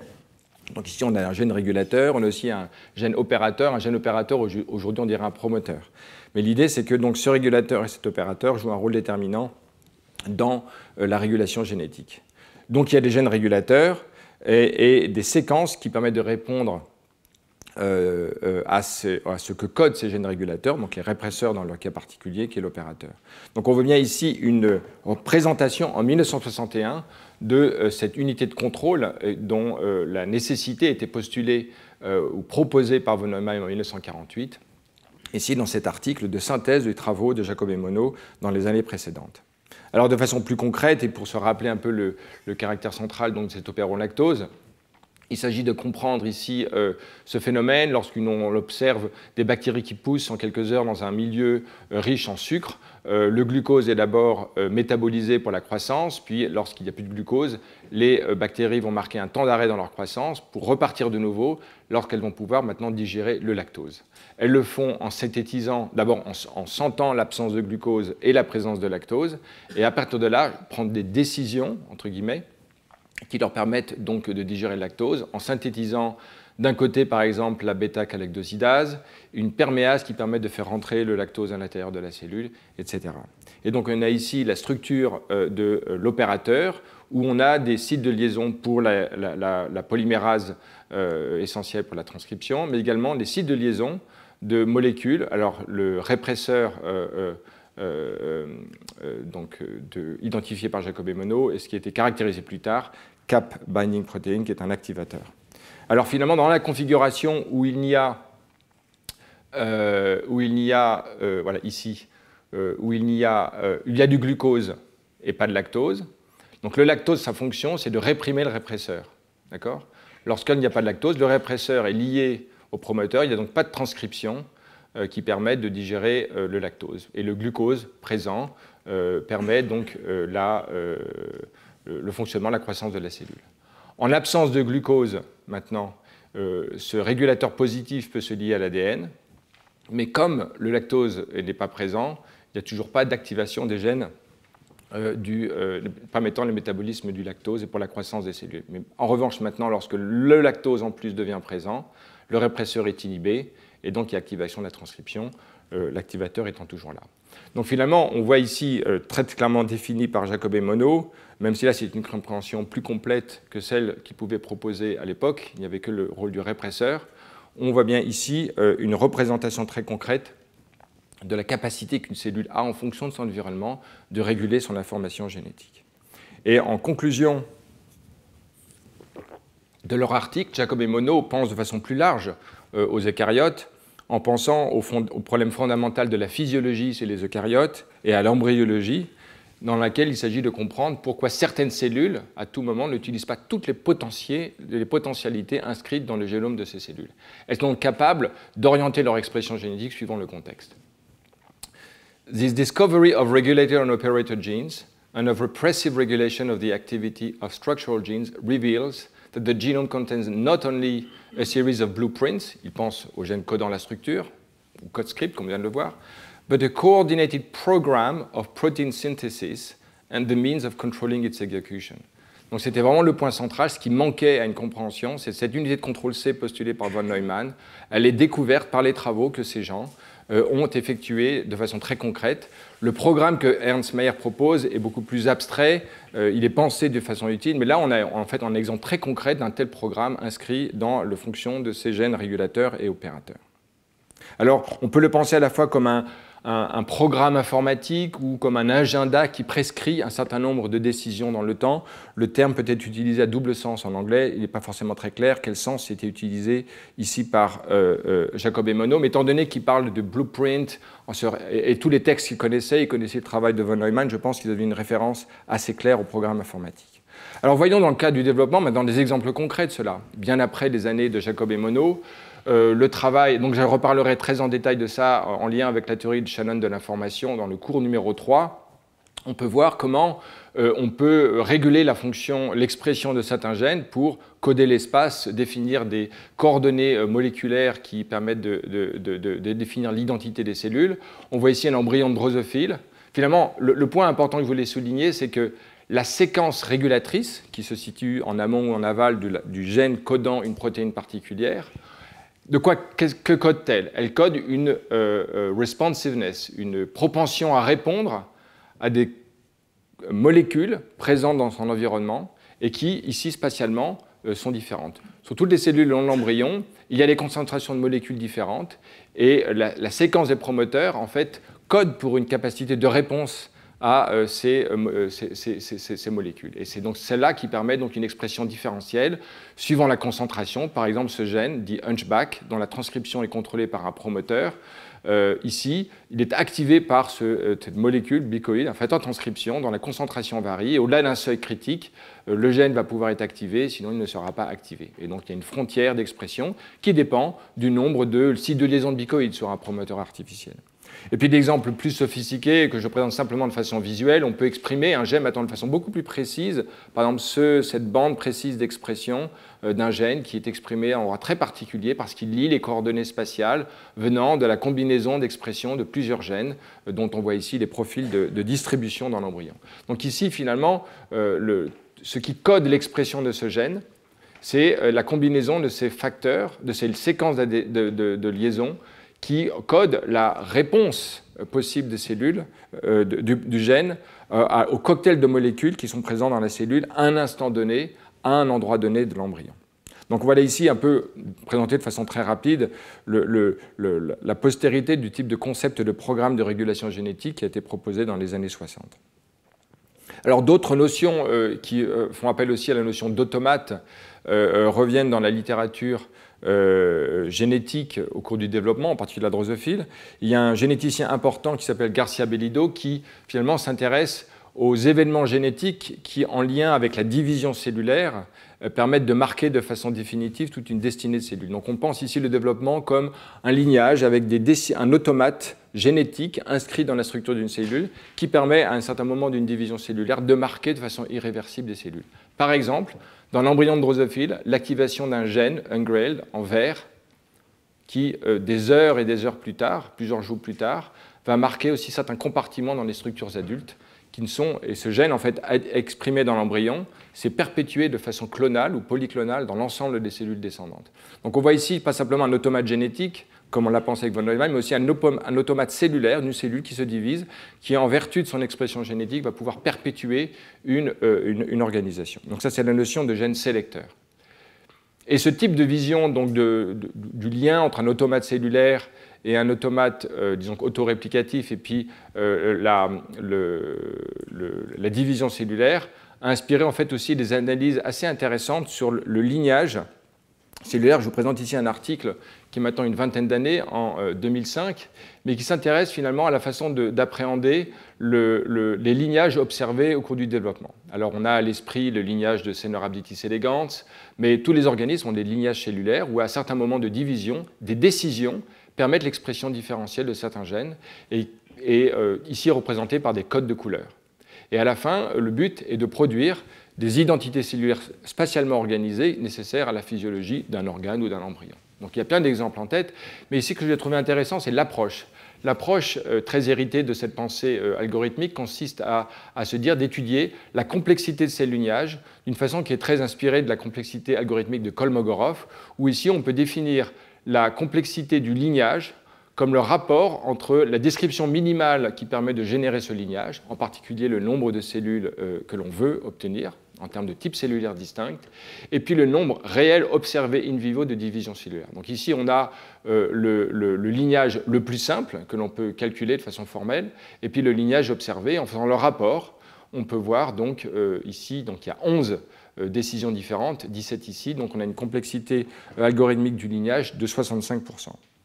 Et donc à partir de cette définition, ils peuvent étudier finalement quel est le degré de complexité observé par rapport à l'ensemble des lignages possibles. Alors on peut d'un côté former des lignages aléatoires, dont on peut voir la distribution de la complexité ici, Et puis, le lignage de complexité minimale, selon ce que je viens de voir. Et puis, les lignages observés, par exemple ici, chez une acidie, qui est un urochordé, on peut voir que la complexité observée chez ces lignages in vivo est beaucoup plus proche de la complexité minimale observée que l'on peut calculer, de la complexité aléatoire attendue. Donc ça veut dire que, alors dans les articles, ils poussent un peu loin en disant finalement c'est comme s'il y avait une forme d'optimalité de ces lignages. En fait, si l'on se donne comme contrainte un arrangement spatial des cellules particulier qui évidemment est très important en termes de phénotype.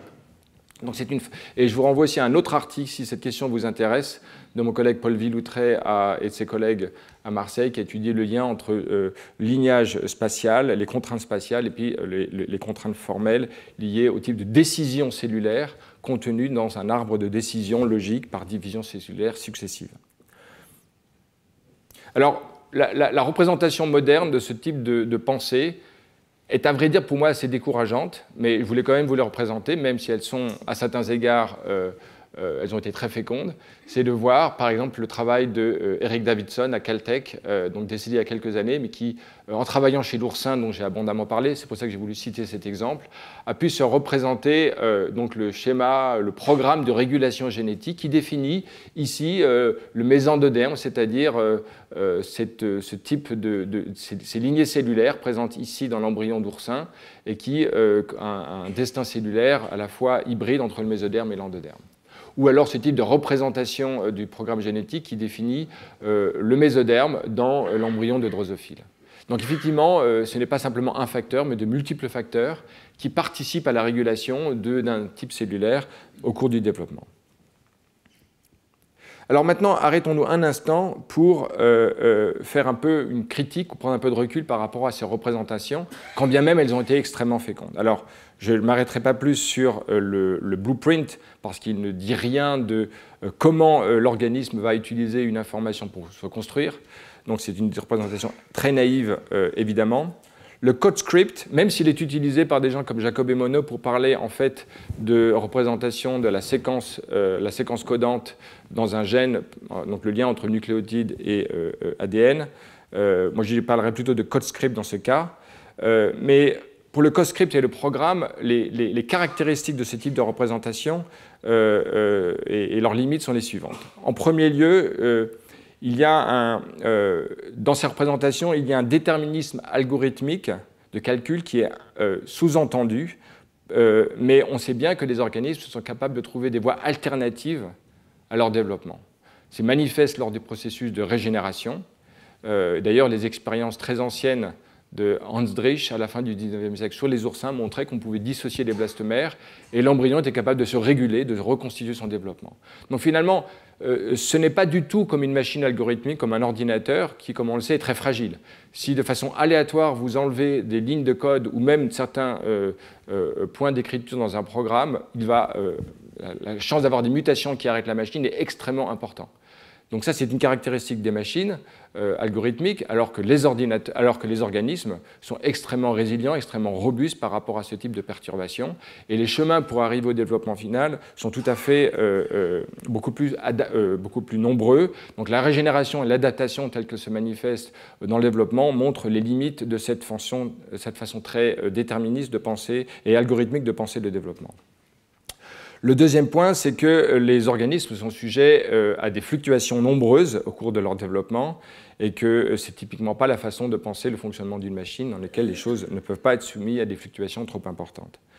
Les organismes aussi se reconfigurent en permanence en raison de l'interaction avec l'environnement. Alors une cellule dans l'organisme en développement va se reconfigurer en interagissant avec l'environnement embryonnaire, et un embryon ou un organisme va lui-même se reconfigurer en fonction de l'interaction avec son propre environnement. Pensez notamment au développement placentaire, mais également dans deux organismes. Il y a des interactions entre l'embryon proprement dit, les réserves nutritives, l'environnement mécanique dans lequel il se situe, même l'environnement, la température, etc. Donc cette reconfiguration est tout à fait différente de ces métaphores informatiques que l'on a vues. En dernier point, et de façon assez importante, finalement, le déterminisme algorithmique tel qu'on le voit représenté dans ces métaphores sous-entend que tous les états cellulaires de l'organisme sont définis d'une façon totalement précise et alors qu'en fait, on peut se questionner, on peut s'interroger sur cette capacité de définir de façon absolue, précise, comme s'il y avait un inventaire des états possibles du système. En fait, l'organisme est capable aussi de s'adapter et l'embryon a des situations nouvelles qu'il n'aurait jamais vues, et néanmoins, dans ces conditions-là, de continuer son développement.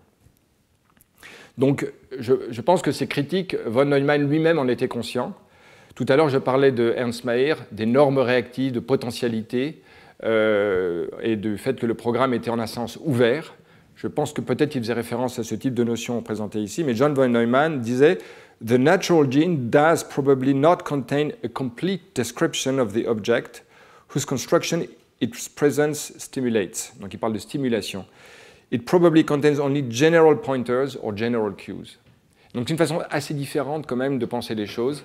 Et bon, il n'est plus là pour qu'on puisse discuter de ce genre de choses, mais je pense qu'il avait une anticipation du fait que c'était quelque chose qui pointait vers une certaine évolution plutôt qu'une prescription dans le détail du système.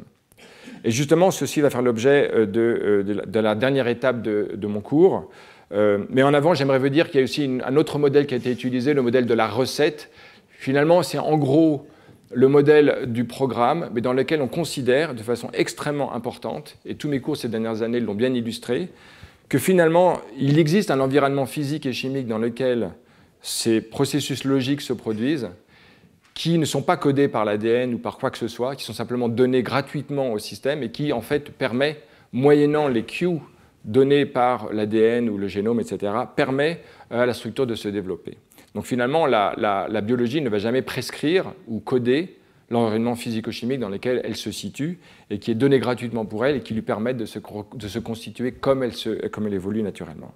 Et donc c'est en ce sens qu'on peut dire que quand on constitue une recette, on définit un certain nombre de prescriptions avec un certain ordre, mais il existe un environnement physico-chimique essentiellement non prescrit par la recette, mais qui est là et qui permet à la recette d'avancer. Donc simplement, je pense que ce qui est intéressant ici, c'est de reconnaître le fait que tout n'est pas codé dans cet automate autoréplicatif de von Neumann représenté ici, mais au contraire qu'il existe un environnement physico-chimique qui en lui-même contient beaucoup d'informations.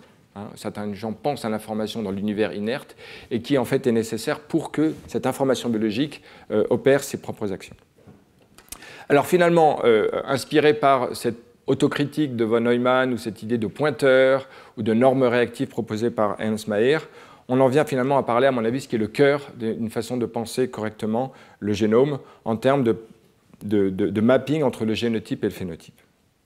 Alors, très rapidement, il y a eu l'idée précoce remontant à Efroussi et Biddle, l'idée d'un mapping très simple entre un gène et une enzyme. Biddle et Tatum, qui ont eu le prix Nobel en 1958, en travaillant sur le champignon filament de Neurospora crassa, avaient montré effectivement qu'un gène correspondait à une enzyme dans le métabolisme des acides aminés en particulier. Mais très rapidement, les études dans le développement des organismes multicellulaires ont permis de voir qu'il y avait effectivement beaucoup de gènes qui correspondaient à une fonction particulière. Et ici, c'est un travail important, un article publié en 1969 par Eric Davidson, qui s'intitule « Gene Regulation for Higher Cells, a Theory ». Ce n'est pas une théorie au sens mathématique du terme, mais c'est une façon de penser la régulation génétique, prenant en compte le fait qu'effectivement, comme on le voit ici, pour une fonction donnée, synthèse du glycogène, il existe de nombreux gènes. Et donc, il faut penser de façon multigénique les traits phénotypiques. Et donc, pour faire cela, il propose ici, de façon très programmatique ou annonciatrice de la suite, une vision en diagramme de régulation, alors très liée, on pourrait penser à un circuit logique ou un circuit informatique. Donc, on est très dans cette école de pensée, en 1969, dans laquelle, finalement, moyennant un senseur de l'environnement, un gène intégrateur va être capable de réguler conjointement beaucoup de gènes producteurs, P, que l'on voit ici, alors 5 ici, d'autres ici, et avec des intermédiaires qui seront ces activateurs.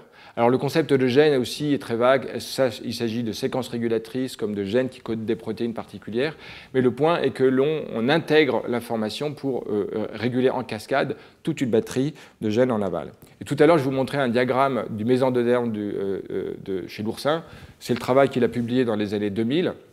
Il est mort il y a quelques années, mais tout ce qu'il a fait par la suite, entre 1969 et les années 2000, c'est finalement une caractérisation très précise de ce type de diagramme, en identifiant les molécules, en les caractérisant, etc. Donc c'est vraiment quelqu'un qui a donné toute sa vie consacrée vraiment à l'étude du diagramme de régulation d'un organisme multicellulaire comme l'oursin. Alors, le penseur, à mon avis, le plus original et important pour penser de façon renouvelée le lien entre le génotype et le phénotype, c'est Waddington. Donc Waddington est un penseur très original et je vous invite en particulier, si vous avez le temps, de lire le chapitre 2 de son livre The Strategy of the Genes, publié en 1957, qui s'appelle, le titre est tout un programme, La cybernétique du développement. Donc Norbert Wiener était déjà évidemment très connu à l'époque, avait défini les fondements de la cybernétique. Et dans ce chapitre 2, il essaie de penser cette situation particulière. Dans un œuf, l'œuf fécondé, il y a des inhomogénéités que l'on peut observer. Et on peut le voir comme des petites fluctuations de densité de molécules qui resteraient à caractériser. Et il essaie de penser comment, à partir de ces petites inhomogénéités, il peut y avoir des bifurcations, ce n'est pas le terme qu'il utilisait, mais la théorie des systèmes dynamiques était quand même déjà bien développée d'un point de vue mathématique à l'époque, et essaye de penser comment des petites fluctuations vont pouvoir s'amplifier. D'ailleurs, l'article de Turing avait déjà été publié. Il le cite, enfin, il parle de Turing sans citer son article qui est publié en 1952, mais c'est l'idée de systèmes en fait, qui sont capables, à partir de fluctuations, de créer en fait, des structures, des patterns, et dans le cas particulier, de former les constituants futurs d'un organisme. Et donc en pensant en termes de systèmes dynamiques, avec des exemples de modèles mathématiques d'amplification de fluctuations et de bifurcation, il en vient après à dire que finalement, il faut penser le développement en termes d'espace de phase, d'évolution dans un espace de phase de très grande dimension, qu'il représente ici de façon très simplifiée en 2 dimensions abstraites, dans lesquelles l'œuf finalement évoluerait vers des points de séparation de structure qui correspondent à l'évolution phénotypique. Alors c'est un modèle très abstrait, mais l'idée importante, c'est de passer de termes de dynamique dans un espace de phase en très grande dimension. Et finalement, c'est la caractérisation de cet espace de phase qui est déterminante pour penser le lien entre le génotype et le phénotype. Alors, la métaphore que l'on connaît bien, on connaît moins ces représentations qui sont dans son livre que celle-ci, que tout le monde connaît, et que j'ai même utilisée pour l'affiche de mon cours. Ces paysages de Waddington représentent ici, alors selon ces termes, les états initiaux du système sont des different cytoplasmic states in different parts of the egg. Je le cite littéralement. Et après, end states, un œil, un cerveau, etc. Donc, ici, le point important, c'est de parler de trajectoires dans lesquelles il y a un équilibre, non pas des états finaux, en termes des états finaux, mais des trajectoires elles-mêmes. Comme s'il y avait une espèce de... La dynamique, l'ensemble des trajectoires possibles, certaines, en fait, sont plus stables. Il parle de créodes ou de necessary path pour penser, en fait, la représentation des trajectoires comme celle dans un espace de phase qui correspond à la succession des états d'un système vers lequel le système reviendrait s'il est perturbé. Donc en fait, on pourrait perturber la trajectoire d'une cellule et elle reviendrait toujours vers ces créodes représentées ici. Il y a un autre moment que pour mieux rendre compte des fluctuations d'un système, on pourrait représenter la bille d'une façon non homogène. Ça peut être une bille avec une bosse qui va donc avoir une trajectoire un peu fluctuante. Et l'autre point très important, c'est de dire finalement que ce paysage en dessous est contrôlé parce que The Strategy of the Genes, son livre, indique tout le programme. Il s'agit de penser le développement en termes de déterminisme génétique. Mais il le faisait de façon assez radicalement différente des autres, très inspiré par la théorie des systèmes dynamiques en particulier. Et donc il parle donc de ces gènes qui sont donc ces piquets de tente avec des haubans qui sont reliés au paysage et qui le façonnent. Et ce qui est, à mon avis, extrêmement intéressant dans cette représentation des choses, c'est qu'elle laisse la place à une représentation polygénique des traits phénotypiques. Au lieu d'avoir un mapping isomorphe d'un gène à un phénotype, on a ici un paysage dans lequel on a un non-isomorphisme entre le génotype et le phénotype. C'est non linéaire, c'est combinatoire, c'est indirect. Et voilà toutes des caractéristiques qui sont essentielles en fait, pour penser le lien entre génotype et phénotype. Alors ça n'arrange pas notre affaire, parce que c'est beaucoup plus compliqué, mais c'est vraiment dans ces termes qu'il faut penser les choses. Je souligne maintenant un article extrêmement important, publié en 1991, par un chercheur qui malheureusement est mort tragiquement très jeune, Pere Alberch, catalan je crois, qui a travaillé avec les physiciens de la pièce, avec George Oster, qui a été à Berkeley à l'époque, qui a beaucoup inspiré et travaillé avec lui, publié des choses très intéressantes, et qui a pensé à l'évolution, et qui, dans cet article un peu revu, justement énonce en 1991, d'une façon assez renouvelée, la façon selon laquelle il ne faut pas penser le développement est celle, en revanche, qui est féconde. Il critique l'idée de penser le gène comme finalement étant situé en haut d'une hiérarchie ou en bas dans ce diagramme qui déterminerait de façon unidirectionnelle et hiérarchique les paramètres développementaux et le développement. Au contraire, il faudrait inscrire les gènes dans un réseau d'interaction de propriétés cellulaires, des propriétés des tissus, de leur géométrie assemblée, qui elles-mêmes pourraient rétroagir sur les gènes. Donc finalement, le génome est inscrit dans sa réalité cellulaire, la réalité de l'organisme dans lequel il est situé, et ces rétroactions perpétuelles permettent de penser de façon différente la fonction des gènes, en le replaçant dans leur contexte. Mais de façon plus déterminante, il formule l'hypothèse, en reprenant l'idée d'espace de phase proposée par Waddington des années plus tôt, l'idée qu'on peut représenter différents phénotypes dans cet espace abstrait, où les paramètres en 2 dimensions x1, x2, phénotype A, B, C, D, E, F. Et finalement, x1, x2 sont une représentation en basse dimension de l'ensemble des génotypes possibles. Un point à un endroit particulier correspondra à un génotype particulier selon ces 2 coordonnées et correspondront donc à un phénotype. L'avantage de ce type de représentation, c'est qu'il permet de voir que la stabilité d'une forme, la stabilité phénotypique par rapport aux variations génotypiques, correspond à l'ensemble de l'aire recouverte dans cette description. Finalement, cela veut dire que beaucoup de génotypes seraient compatibles avec un phénotype donné. L'espace des phénotypes est beaucoup plus petit que l'espace des génotypes possibles. On peut aussi penser des transitions phénotypiques en termes des frontières entre les différentes, qui relient les différents phénotypes. La longueur de ces frontières permet de penser le nombre de passages possibles, le nombre de transitions génotypiques qui permettent une transition phénotypique. On parlerait aujourd'hui, pour ces frontières de transformation, de bifurcation boundaries pour un système dynamique. Mais c'est vraiment la façon par laquelle il présente les choses. Le dernier point, c'est que si on est une espèce donnée, en fonction de où on est dans cet espace, on peut être proche ou non d'une bifurcation qui permet une transition phénotypique. Par exemple, cette espèce 1 va pouvoir transiter facilement, en tout cas en peu de mutations, vers F ou vers E, alors qu'elle est depuis D, alors qu'ici, il faudra un chemin plus long, et de toute façon, elle ne pourra transiter que par D ou B. Donc, l'autre point, c'est que dans cette représentation, il y a tout un diagramme de transformation avec certaines transformations qui sont plus nombreuses que d'autres. Les implications sont très importantes. On peut penser la robustesse, alors je ne sais pas si c'est un terme qu'il utilisait lui, mais je crois quand même, la robustesse d'un phénotype au regard des variations génotypiques veut dire finalement qu'il y a beaucoup de génotypes qui sont compatibles avec un phénotype donné. Et l'évolvabilité du système dépend de façon cruciale du diagramme de transformation, et c'est-à-dire de la longueur des interfaces de transformation possibles. Et on voit ici que ces transformations dépendent du diagramme de phase. Ici, A ne peut évoluer que vers B ou D, alors que D vers tous les autres. Et la probabilité de transition, avec les flèches plus ou moins importantes, c'est plus ou moins visible, dépend de la longueur de ces interfaces.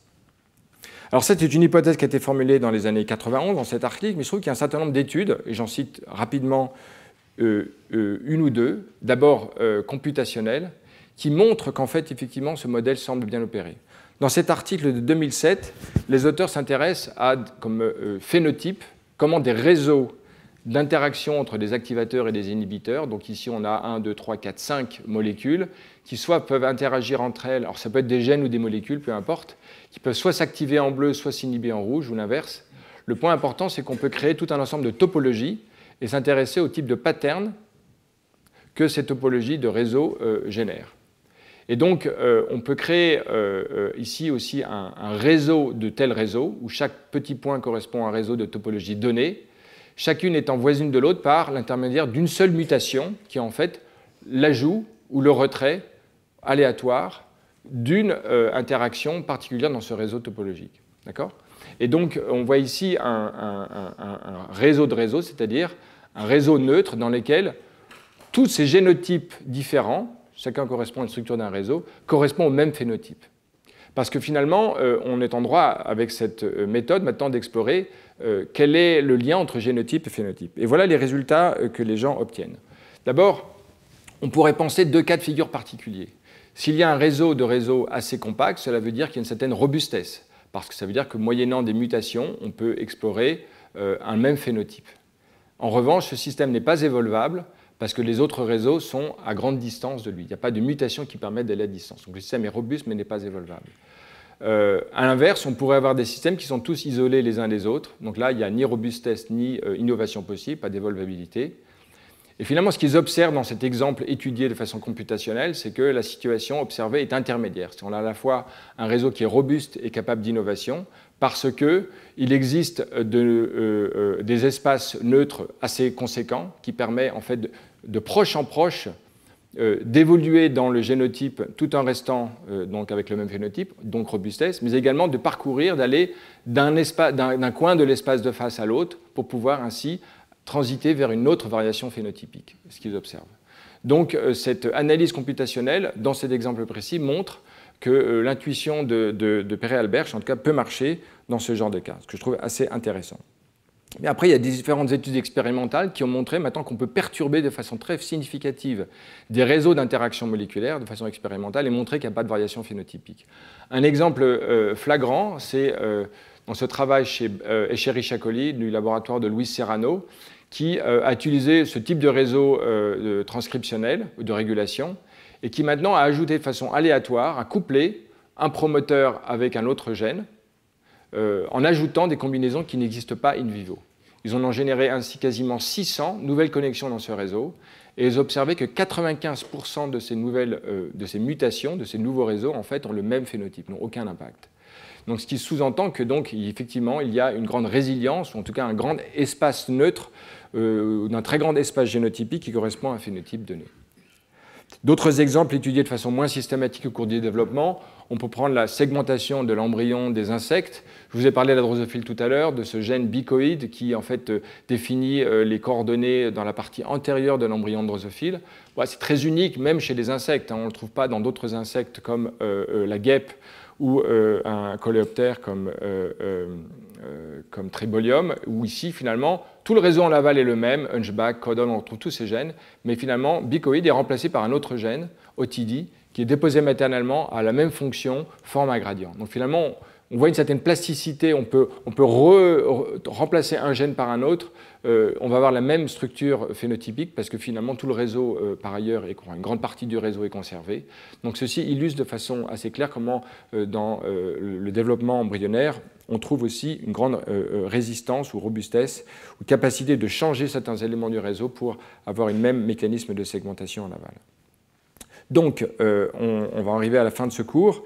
J'aimerais conclure en disant tout d'abord que les métaphores du code script, du programme ou de la recette n'arrivent pas à saisir en fait de façon adéquate la représentation du génome qui permet de comprendre le développement d'un organisme, pour les raisons que j'ai indiquées tout à l'heure, incapacité à penser de l'adaptation ou la régénération de la plasticité, le fait que ce sont des machines qui sont beaucoup trop dépendantes de la robustesse du programme qui définit leur comportement, alors que dans le vivant, il y a une grande plasticité, une grande robustesse, comme on l'a vu ici.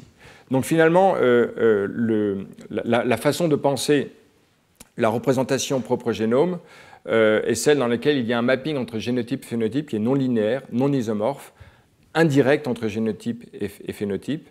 Et donc on en serait conduit à conclure que le génome contient une représentation qui caractérise et contraint la dynamique de ce système, la dynamique de ces systèmes. Elle prescrit en fait la trajectoire dans cet espace en très grande dimension, et elle définit aussi, cette représentation, les paramètres effectifs qui encodent cette dynamique. Donc au lieu de le penser en termes de mapping très linéaire, très simple entre des gènes et un certain nombre de propriétés, il faut penser en termes d'espaces de grandes dimensions, de dynamique dans ces espaces, dans lesquels ce qui est encodé par le génome, c'est non pas toutes les étapes possibles, mais en fait certaines trajectoires possibles dans cet espace de grande dimension. Alors, c'est une façon de penser les choses, ça ne dit pas tout de suite comment le faire, parce que c'est évidemment compliqué, mais ça dit que cette représentation en basse dimension dans le génome, pourquoi finalement y a-t-il que quelques milliers de gènes chez un être humain, alors que certains postulaient qu'il en faudrait peut-être 1 million, etc.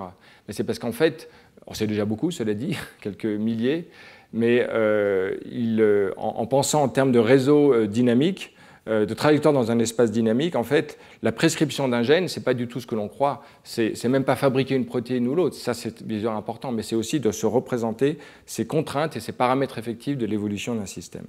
Donc on pourrait donc résumer que ce que colle le génome, c'est un espace latent où une trajectoire inscrite dans la théorie des systèmes dynamiques. Et donc, la proposition serait que pour penser adéquatement le génome et penser adéquatement l'information, il faut vraiment partir, en un sens, de la théorie des systèmes dynamiques et des représentations en faible dimension qui, en fait, contraignent et représentent cette dynamique. Voilà. Alors, là, je fais référence à un dernier article, juste en guise de parenthèse, ayant énoncé ainsi cet espace en faible dimension qui représente une dynamique. Un article récent, en fait, suggère une autre métaphore plus contemporaine, même si elle s'inspire aussi de l'informatique. Elle hérite directement donc, du modèle de l'auto-encodeur, qui ont été développés à la fin des années 90 pour réduire la dimensionnalité dans les systèmes, et qui est utilisé maintenant à des fins tout à fait différentes. Mais l'idée, c'est de construire un espace de faible dimension à partir de données de grande dimension initiale, dans cet espace latent. Et la construction de cet espace latent génère en même temps un modèle génératif qui permet de décoder cet espace latent de faible dimension, qui est très abstrait, pour reconstituer en fait, alors une image aujourd'hui, ou reconstituer en fait l'ensemble de données initiales.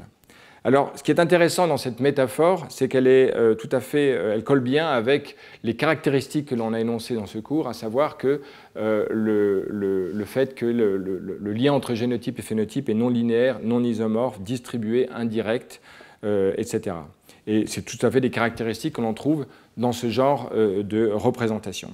L'idée peut-être derrière cette métaphore, c'est de dire que l'on pourrait utiliser maintenant tous les outils et la connaissance sur lesquels les gens font beaucoup de recherches actuellement, comme moyen finalement peut-être de caractériser ces représentations abstraites de la dynamique de ces systèmes. Quelles sont les variables effectives qui sont importantes, quelles sont celles qui ne le sont pas, et comment ces variables latentes, qui définissent en fait cet état compressé, sont-elles reliées en fait à l'activité des gènes. Alors, en poursuivant cette idée maintenant d'un encodage et d'un décodage, on pourrait dire que l'encodage du génome, finalement, c'est le travail de l'évolution qui entraîne, qui conduit de proche en proche à cette représentation très compacte de l'organisme, et le développement étant le moyen, moyennant le modèle génératif, dans cet espace latent, de reconstituer l'organisme. Voilà, donc voici la diapo de conclusion et l'introduction en 1 minute des cours qui viennent. Je voudrais simplement signaler, en plus de ce que j'ai dit, que l'encodage de la dynamique et des états stationnaires qui sont représentés dans le génome d'une façon ou d'une autre sont décodés en fait dans l'espace physique des cellules et des embryons. Donc il ne faudra pas abstraire le génome et son fonctionnement de la réalité de l'ancrage mécanique, géométrique dans lesquels il est situé, et ça, on le verra de différentes façons dans les cours 2, 3, 4, 5, la réalité de cette interaction entre la cellule, entre le génome, ce qu'il se prescrit et toute la cellule, même c'est impossible de penser adéquatement le gène si on l'abstrait, et finalement à certains égards, j'aurais tendance à penser que la raison pour laquelle il y a des représentations fausses du génome, c'est que justement au XXe siècle, on a pensé la génomique de façon très extérieure par rapport à la réalité mécanique et structurelle des cellules et des organismes, et c'est vraiment de le replacer dans ce contexte qui permettrait de repenser différemment le rôle des gènes. Ceci implique donc des interactions, des feedbacks, même des processus d'apprentissage à certains égards, de mémoire, sur les trajectoires et les états passés, et qui fera l'objet donc du dernier cours. Donc voilà, nous avons fini ce cours d'introduction qui nous mettait un peu en appétit, j'espère, pour se présenter la question de l'information et de revoir comment penser de façon nouvelle le génome aujourd'hui par rapport à des représentations plus anciennes, néanmoins utiles. On verra la prochaine fois comment penser un certain nombre de processus biologiques en tête de code, codes multiples. On verra des choses vraiment, à mon avis, intéressantes. Et puis après, on verra sur un certain nombre de cas d'études le codage de l'espace, sa représentation, le temps, une information de nature différente, structurelle et géométrique, et enfin des questions de mémoire et d'apprentissage. Donc les cours suivants seront beaucoup plus ancrés sur des cas d'études particulières de recherche, mais j'aurai à cœur à chaque fois de présenter aussi les concepts importants pour ceux qui sont moins spécialistes de ce type de notions. Voilà, j'en ai fini pour aujourd'hui, et puis je vous remercie. À bientôt.